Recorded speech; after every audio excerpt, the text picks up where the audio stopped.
డేలో ఒక్కసారైనా ఇలా అందరూ కలిసి కూర్చొని తినాలి. అప్పుడే హ్యాపీగా అనిపిస్తది. తిన్న అన్నం కూడా బావుంటది.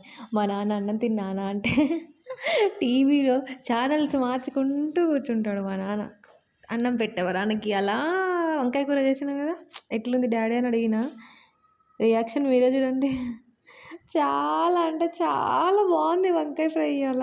ఎంత బావుందంటే అంత బావుంది. మా డాడీ అదే చెప్తున్నాడు. నేను కూడా పెట్టుకున్నా. అదే వంకాయ ఫ్రై, బెండకాయ టమాటా. నా యాక్షన్ అంతేం ఉండదులెండి. ఎట్లుందో ఏమో వేడి వేడిగా ఏంటక్క నువ్వు షర్ట్స్ ఏసుకుంటావు అంటే, నావేరా వేసుకోక అట్లనే పడిపోయి ఉన్నాయి. ఇంట్లో చాలా ఉన్నాయి. మా మమ్మీ ఒకటే తిడుతుంది. బట్టలేసుకోవా ఏమేసుకోవా వంకాయ కూర ఎంత బాగుంది ఏందమ్మా అని చెప్తున్నా మా అమ్మకి.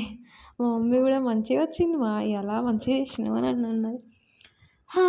సర్లేండి మీలో ఎంతమందికి గుత్తొంకాయ ఇష్టమా? నార్మల్ వంకాయ ఇష్టమా?